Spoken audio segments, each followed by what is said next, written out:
Bonjour, je suis ravie de vous retrouver aujourd'hui dans cette nouvelle vidéo, dans notre série Les 50 nuances de maltraitance que nous font subir les pervers narcissiques, hommes comme femmes. Donc cette psychopathologie qui est liée à la fois la perversion et le narcissisme, c'est-à-dire cette capacité à utiliser le bien pour faire le mal, ce qui est très sournois, qui fait vivre des montagnes russes et qui est donc très destructeur.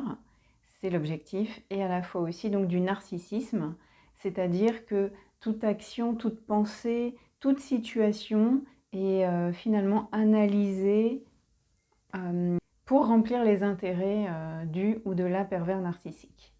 Donc tout cela est très trompeur. On pourrait parfois penser finalement que le ou la pervers narcissique a des bons côtés, a des attitudes positives, mais c'est très trompeur en fait, puisque comme il y a besoin de combler ce narcissisme, ça va finalement être réalisé via des bonnes actions, en apparence.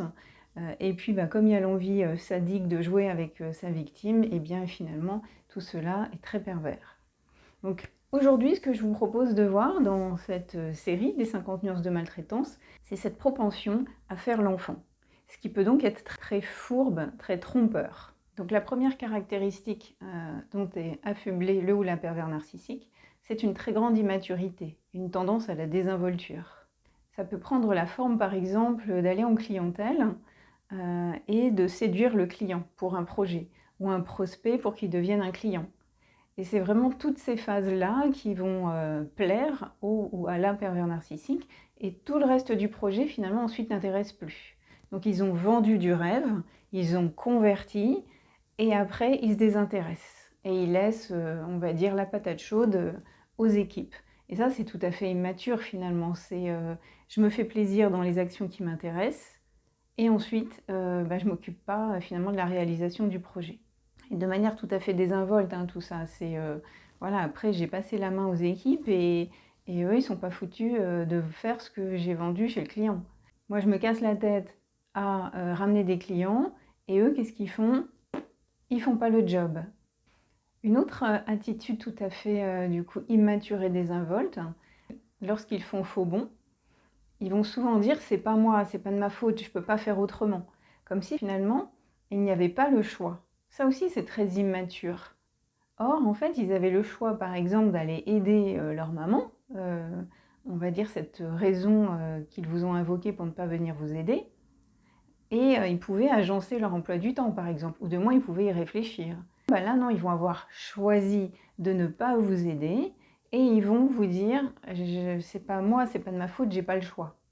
Sauf que vous, si vous aviez eu à faire la même chose, peut-être que vous vous seriez arrangé pour que ça rentre dans votre emploi du temps d'aider l'un et l'autre, parce que vous avez à cœur d'aider l'un et l'autre. Donc voilà, encore une attitude immature. De la même façon, encore un exemple d'immaturité, c'est que si vous avez besoin d'aide, ils peuvent avoir zappé. Ils ont oublié. Et quand vous dites finalement, apparemment tu vas pas venir, ou on s'est raté, ou que se passe-t-il? Eh bien, ils vont reporter. Est-ce qu'on peut reporter tout ça à la semaine prochaine? Si vous dites, non, du coup, je vais faire autrement, je vais faire sans toi. Comme là, ça vient attaquer finalement l'image d'eux-mêmes, qui se sentent bien finalement qu'ils n'ont pas été fiables, ils peuvent même vous dire, bon, j'arrange ça tout de suite. Vous voyez, cette façon de gérer un cas, que ce soit personnel ou professionnel, n'est pas mature du tout. À la première réponse, il aurait été de bon goût de venir dire oui, effectivement, toutes mes excuses pour cet oubli, je gère ça immédiatement, ou je gère ça dès que possible, je vais réparer mon erreur, et je gère ça ce soir ou demain, ou voilà. Mais pas ce côté ah oui, bon, on reporte ça à la Saint-Glinglin, et si vous manifestez que finalement vous allez vous passer de la personne, ah je gère ça aujourd'hui. C'est très irresponsable en fait de gérer ça comme ça. Une deuxième attitude qui peut être enfantine, c'est une mauvaise gestion de la frustration. C'est une chose que l'on a à apprendre quand on est enfant, c'est de gérer ses frustrations. Et en fait, le ou la pervers narcissique ne vont jamais y parvenir. Ce qui fait qu'ils vont rester à ce stade de l'enfance, où ils ne supportent pas la frustration. Si ils ont une voiture et qu'ils en veulent une deuxième, ils vont se mettre en cadre pour aller chercher une deuxième voiture. S'ils ont des goûts pour une activité ou une autre, et que d'un coup ils ont un désir, Ils vont se mettre en quatre et aller, pareil, faire tout ce qu'il faut pour obtenir satisfaction. Ils ne supportent pas d'attendre. Autant ils vont vous faire attendre hein, lorsqu'ils font des silences radio, lorsque le sujet ne les intéresse pas. Alors là, un ou une pervers narcissique peut vous faire attendre pendant des heures, des jours, des semaines. Mais de leur côté, ils ne gèrent pas du tout l'attente. S'ils ont envoyé un mail et qu'il n'y a pas de réponse, vous allez les entendre finalement manquer de patience. Voilà, j'ai pas de réponse à mon mail, on me met dans le vent. Et la personne ne va pas être contente, quoi, hein, limite en colère. Alors que elle-même, vous savez très bien que elle met dans le vent ces différentes personnes quasiment à chaque fois que ces personnes écrivent ou téléphonent. La personne, donc le pervers narcissique ou la pervers narcissique, ne gère pas du tout la frustration. Donc ils connaissent bien ce que c'est la frustration et quand elle n'est pas gérée. Et c'est pour ça aussi qu'ils vont la faire subir aux autres. Ils savent très bien que l'attente peut être compliquée et ça les fait jubiler de la faire subir aux autres. Mais ils ne supportent pas de la subir eux-mêmes. Un autre exemple de cette frustration qui est mal gérée, ça peut être d'avoir des projets pour la soirée et finalement les projets ont changé. Soit le conjoint de la pervers narcissique, soit ses enfants ont finalement une proposition différente. Il se peut que la personne mette 1 heure ou plusieurs heures avant de décolérer ou de redescendre, faire redescendre finalement sa frustration. Enfin, le ou la pervers narcissique adulte va jouer avec ses victimes comme le fait un enfant. Un enfant, il peut tout à fait, un enfant déjà normalement constitué, et puis aussi ceux à tendance pervers narcissique, ils vont vous emmener jouer à un jeu vidéo, puis ensuite jouer à un autre jeu, je ne sais pas, dans son potager, puis après jouer au tir à l'arc, et puis lui lire une histoire, et puis après aller marcher. L'enfant, déjà dans son stade de développement, a une tendance à la lassitude. Donc tous les quarts d'heure, on sait que pour les enfants de 2-3 ans, il faut varier les activités. Et bien le ou la pervers narcissique reste comme ça tout le restant de sa vie.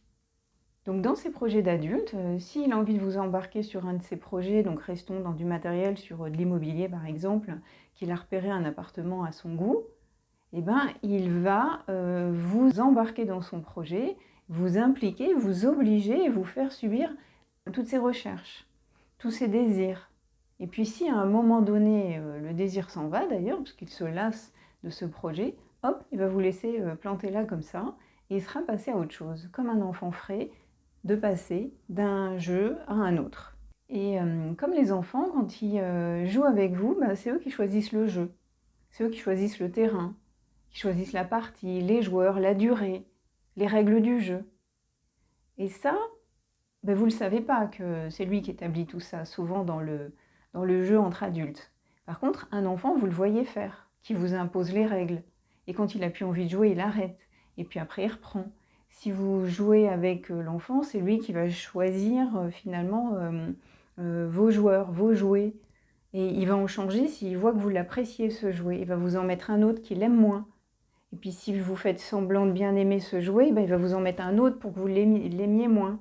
Là, c'est quand on est avec déjà des enfants où on peut commencer à identifier qu'il y a une tendance de perversion narcissique.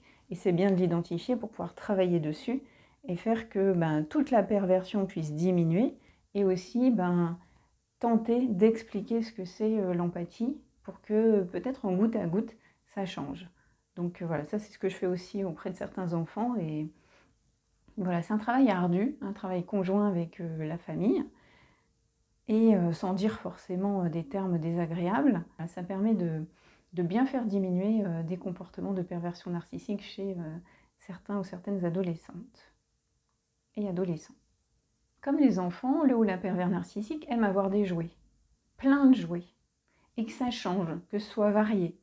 Et s'ils n'ont plus envie d'un jouet, ils le jettent.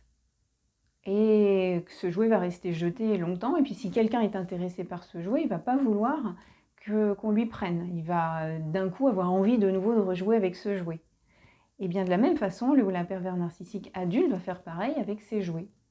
Ces jouets qui peuvent être matériels, effectivement, des voitures, un jardin, une activité professionnelle, voilà, tout ce qui est matériel.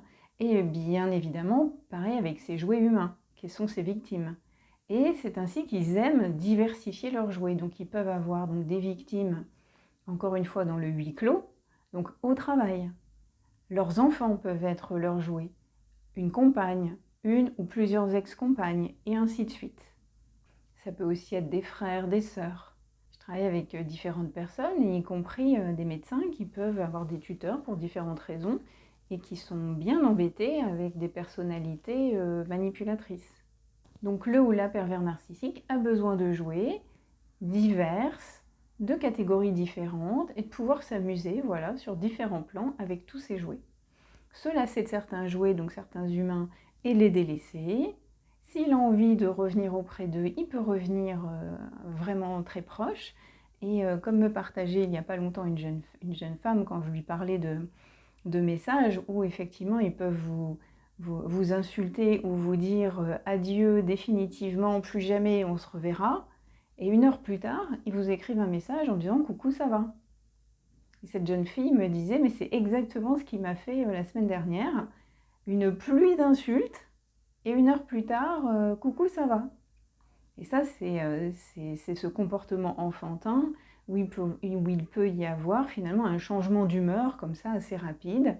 L'enfant oublie finalement son humeur et passe à une autre humeur bien rapidement. Eh bien, le ou la pervers narcissique, il va aussi avoir cette particularité, mais là, c'est devenu pathologique à l'âge adulte. Vous avez ainsi certains pervers narcissiques, hommes comme femmes, qui vont finalement vous délaisser. Et puis s'ils vous voient partir avec quelqu'un d'autre, alors sur le champ professionnel par exemple, et bien là ils vont avoir très vite envie de vous reséduire parce qu'ils ne tolèrent pas d'avoir perdu leur jouet. Et du coup quand ils reviennent vers vous, vous pouvez vous dire ah bah finalement il regrette, il a compris qu'il avait fait une erreur et revient vers moi. Mais en fait c'est pas du tout ça qui se passe, c'est que bah, encore une fois il s'est senti en comparaison. Et bah, si c'est un homme, il va pas, un pervers narcissique, il va pas tolérer qu'on lui ait chippé son jouet. Donc il va tout faire pour venir le récupérer, non pas parce que pour lui le jouet humain a une valeur, mais parce qu'il en va de son ego, de lui, de son estime personnelle, qu'il est hors de question qu'on lui prenne un jouet, il le laisse s'il choisit, mais on ne vient pas lui prendre. Donc il va rétablir l'ordre. Du moins de son point de vue. Donc l'extase, pour un ou une pervers narcissique, c'est finalement d'avoir plein de jouets. Que ce soit au travail, la copine actuelle, une ex qui serait encore amoureuse, ça c'est vraiment leur grande pensée magique, que toutes les ex sont amoureuses, donc quand on parle d'un pervers narcissique. D'avoir un frère, une sœur aussi, pourquoi pas les parents. Voilà, là c'est l'extase d'avoir plein de jouets partout et pour lui ou elle de se la couler douce.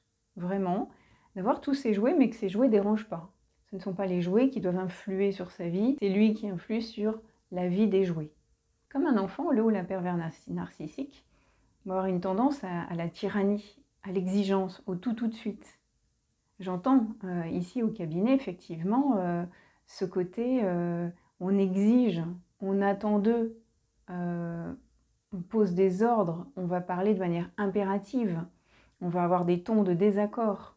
Il y a tout le champ lexical de l'ordre et effectivement de la tyrannie à avoir des exigences finalement en permanence toute la journée. Et il faut également que ce soit tout et tout de suite. Si j'ai envie de te parler et que tu es en train de te détendre, et ben en fait le ou la pervers narcissique va exiger de parler. Et de toute façon, soit ce ou cette pervers narcissique a tendance un peu à la rage et il va vous envoyer balader de manière explicite, soit il a une tendance à être plutôt dissimulé et bah, il ne va pas vous écouter. En tout cas, quand eux ils veulent quelque chose, c'est tout et tout de suite. Donc ils ne vous écoutent pas, mais si eux ils vous parlent, ils vont vous parler, et même si vous n'écoutez pas, ils vont vous remplir les oreilles. Ça peut durer des heures, hein, comme ça. S'ils ont envie de vous voir, c'est pareil, ils vont, alors qu'il n'y aurait pas de disponibilité avant plusieurs jours, par exemple, eh ben, ils vont vous dire « je peux être là dans 1 heure ».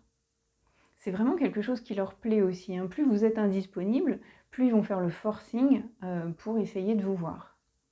C'est pour ça aussi que la période du love bombing est très propice pour eux au tout de suite. C'était un thème évoqué dans la dernière vidéo, la vidéo précédente, où effectivement ils aiment aller fort, aller vite, c'est quelque chose qui les enthousiasme, c'est vraiment pour eux le truc positif du jeu, c'est vraiment le kiff de ce jeu, que ça aille vite, ça avance vite, et c'est aussi d'ailleurs ce qui va beaucoup plaire à une victime, c'est qu'avec ce type de personne, un ou une pervers narcissique, souvent on est embarqué dans une espèce de spirale de choses intéressantes qui vont vite, enfin du moins dans les débuts. Une autre caractéristique, comme les enfants, c'est que le ou la pervers narcissique aime être au centre de l'attention. Vraiment attirer l'attention, être au centre des regards. Et pour cela, pour certains, ça va être d'être un grand sportif, un super sportif. Et donc, ils vont être reconnus par leur public comme un super sportif. Pour d'autres, ça va être d'être le super papa qui élève bien ses enfants, qui leur fait vivre des activités, des expériences. Tout ça, bien sûr, en apparence, puisque quand vous les côtoyez vraiment, il y a beaucoup d'attentes pour les enfants avant d'avoir vécu une expérience ou une autre. Où, il y a tous les inconvénients de la perversion narcissique, si votre papa ou votre maman est pervers narcissique. Mais en tout cas, ils peuvent jalonner leur journée ou surtout la semaine de petites actions. Et ensuite, ils vont se vanter allègrement de ces 2-3 choses de la semaine, comme si en permanence, finalement, ses parents étaient des parents fabuleux. Il arrive aux enfants également d'être méchants. Voilà, c'est une phase aussi de test de la personnalité. Donc il peut y avoir ces épisodes où les enfants peuvent être méchants entre eux. Eh bien, le ou la pervers narcissique, c'est pareil, ils vont être méchants. Ils vont vite vous envoyer à la figure quelque chose de méchant, de déplacé, de sadique, de tout à fait désobligeant. Vous dire par exemple, c'est sûr que toi, t'es pas la super top cuisinière. T'es pas un cordon bleu. Et ça va vite passer, et hop, ils sont passés à autre chose. Ce que font aussi parfois les enfants, c'est que s'ils n'ont pas envie de faire quelque chose, ils le font pas. Et vous retrouvez ça aussi chez le ou la pervers narcissique. Vous avez l'impression, quand ils n'ont pas envie de faire quelque chose, qu'ils sont inamovibles. Moi, je dis, la personne, dans ces cas-là, elle pèse 500 kilos. Vous sentez qu'elle ne veut pas bouger. Donc elle peut vous dire oui, mais elle ne le fait pas. Et vous pouvez l'attendre pendant des heures et elle ne le fait pas. Et des fois, sur des projets de plus grande envergure, ça peut même durer plus d'une année à ne pas répondre finalement à vos attentes et en jouant en général elle-même la victime. Et en reportant, en expliquant un mal-être ou en expliquant que l'inspiration n'est pas là ou toute autre excuse. Et finalement, de rester inamovible. Parce que la personne, pervers narcissique, n'a pas envie. Comme les enfants également, le ou la pervers narcissique a une mauvaise gestion de ses émotions. Que ce soit la colère, la rage, la frustration, ou parfois même la joie, l'excitation, ils ne savent pas gérer ça. Ils peuvent même le dire eux-mêmes, je m'emballe, j'ai tendance à vite m'emballer sur un projet. Et c'est un jargon lexical pour venir expliquer que ce sont des personnes finalement de la séduction, de la première phase. Un client, on le convertit, une femme ou un homme, on vient le séduire. Ce sont des personnes de la première phase. Vraiment, ça c'est quelque chose qui les excite. Et dans cette phase d'emballement, finalement, ils sont quasiment inarrêtables. Et il n'y a pas de discernement, il ne va pas y avoir réellement de bon sens. Ils foncent quasiment avec des œillères en avant. Quand ils sont anxieux, c'est pareil. Ils n'arrivent pas à gérer cette émotion. Et ils ne sont pas forcément capables d'ailleurs d'appliquer des techniques que l'on peut trouver, comme par exemple la sophrologie, la relaxation, le yoga, etc. Ils vont avoir plutôt tendance à s'occuper énormément la tête par de nouveaux projets, avec les nouvelles victimes ou avec les anciennes. Donc, reprendre le jeu de la destruction, une vidéo aussi qu'on a vue dans le passé, et là, ça leur permet finalement de nouveau de repartir dans des émotions positives qui vont leur permettre de contrecarrer une anxiété ou un stress. Quand ils sont anxieux, ils tournent en boucle, vous avez dû les voir, ça peut durer 1 heure, ça peut durer 2 jours, voire beaucoup plus que ça. Donc la gestion des émotions est très mauvaise, très difficile, et ils ne tentent vraiment pas grand-chose pour finalement parvenir à gérer leurs émotions. Ils préfèrent se débrouiller tout seuls, gérer eux-mêmes. Et s'ils viennent voir un professionnel, c'est pour se plaindre, faire la victime, pour être narcissisés, pour finalement voilà, être plein. C'est quelque chose qui leur plaît beaucoup. J'ai en ce moment au cabinet de nouveau plusieurs pervers narcissiques, hommes comme femmes. Et vraiment, il y a souvent, je me dis, il faudrait qu'il y ait une caméra, il faudrait que la séance soit filmée, parce que vous avez vraiment l'impression d'avoir affaire à quelqu'un qui subit plein de problèmes dans sa vie. Et il faut effectivement une technique d'interrogatoire, il faut être un peu enquêteur, parce qu'en fait, très vite, quand vous avez les bons outils, vous les voyez se contredire en tout point. Et si vous allez vers la technique, on va dire pour faire simple, de jouer à la naïve, bah, ils se livrent complètement. Et c'est dans cette phase où ils peuvent dire tout et son contraire. Et ils peuvent vous dire, alors qu'il y a 10 minutes, ils étaient en train de faire la victime, que là, en fait, ils tyrannisent des gens. Et si vous leur dites d'une manière nuancée, du coup, il semblerait que vous puissiez avoir des fois des attitudes contradictoires, n'est-ce pas un petit peu compliqué pour un interlocuteur? Ils avouent effectivement, ils reconnaissent que ça doit être compliqué, mais ça ne les dérange pas, hein, ils n'ont pas d'empathie pour cet interlocuteur. Alors, je précise pour les personnes que je vois au cabinet et qui ne sont pas pervers narcissiques, on a tous une propension à pouvoir avoir une attitude et une autre. Et d'ailleurs, il y a une jeune femme que j'ai vue il n'y a pas longtemps qui a aussi une tendance à être hypersensible et qui a tendance à d'autres moments à être très ferme, à être capable d'exiger finalement le respect, mais elle n'a rien de pervers narcissique. Mais chez le pervers narcissique, cette tendance à faire la victime, c'est en le faisant avec un masque. Et c'est vrai qu'on me partageait dans les commentaires il n'y a pas longtemps que c'est difficile parce qu'ils font les acteurs. Mais sauf que quand vous avez l'habitude, quand ils commencent à faire l'acteur, ça se voit, ce ne sont pas de bons acteurs. Et dans le huis clos, par contre, c'est difficile à discerner. C'est pour ça que quand vous avez le pervers narcissique, surtout sur le plan affectif, qui vous fait le plan d'acteur, vous n'allez pas forcément réussir à le voir. Mais lorsqu'on atteint le stade où on est dans le recul, où on n'est plus touché par le pervers narcissique, on voit vraiment clairement que là, c'est du jeu. Et on ne se sent vraiment pas dupe. Toutes les personnes que je vois qui ont passé ce cap disent c'est fou, maintenant on voit vraiment que c'est faux et on n'y croit pas une seconde. Mais avant, lorsqu'on est encore amoureux, amoureuse, ou que surtout on est dans des habitudes de fonctionnement, c'est effectivement extrêmement compliqué de détecter un jeu d'acteur. Une autre attitude qui peut toucher les enfants et qui touche le ou la pervers narcissique, c'est une tendance à la jalousie. Donc quand c'est les enfants, ça peut être d'être jaloux des jouets que vont recevoir les autres camarades à Noël. Et à l'âge adulte, ça va prendre la forme finalement d'un mépris.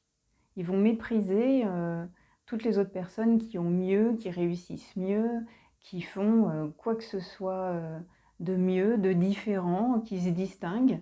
Voilà, s'ils ressentent de la jalousie, ça va être couplé au mépris, au dénigrement et à de la méchanceté. Et ils vont alors être butés, vous ne pouvez pas les faire changer d'avis. Et on reviendra sur ce côté buté dans une prochaine vidéo. J'ai évoqué cette caractéristique parfois qui concerne l'enfant d'être méchant. Je terminerai sur le côté sadique de certains enfants qui peuvent faire donc des expériences sur les animaux ou venir maltraiter des petits copains en déchirant le dessin, comme je vous disais dans la vidéo sur le sadisme du ou de la pervers narcissique. Effectivement, le ou la pervers narcissique est sadique, ce qui est normalement une caractéristique qui disparaît au fur et à mesure de l'adolescence et de manière certaine normalement à l'âge adulte. Et le ou la pervers narcissique conserve cette caractéristique de sadisme. Du coup, vous voyez en fait qu'il y a tout un ensemble de comportements que l'on peut avoir ou ne pas avoir dans l'enfance et qui finalement sont conservés à l'âge adulte pour le ou la pervers narcissique. Tous ces comportements, peu ou prou, sont conservés. C'est, on va dire, le pourcentage qui varie d'une personne à l'autre. Mais ils vont tous avoir une mauvaise gestion des émotions, tous être tyranniques, tous être un peu sadiques, tous finalement ne pas supporter la frustration, toutes les caractéristiques que nous avons vues dans cette vidéo. Donc dites-moi en commentaire si ça vous parle, ces différentes caractéristiques qui peuvent toucher l'enfant et qui normalement disparaissent, mais que le ou la pervers narcissique conserve ensuite à l'âge adulte. Et n'hésitez pas à me dire si vous en voyez également d'autres des caractéristiques de l'enfant qui perdurent ensuite. Si vous avez aimé cette vidéo, je vous invite à me soutenir en mettant un petit pouce, un petit like. Et puis pour être informé de toutes les vidéos que je continue de faire dans cette série des 50 nuances de maltraitance, n'hésitez pas à vous abonner et à activer la petite cloche grise. Je serai ravie de vous retrouver pour la suite. Dans la prochaine vidéo, nous allons parler du pervers narcissique gentil. Gentil avec énormément de guillemets, bien entendu, parce que c'est une gentillesse tout de même qui fait souffrir et qui est là pour détruire. Prenez soin de vous, je vous retrouve bientôt et n'hésitez pas à apprendre, comprendre, sortir, guérir. À bientôt, au revoir.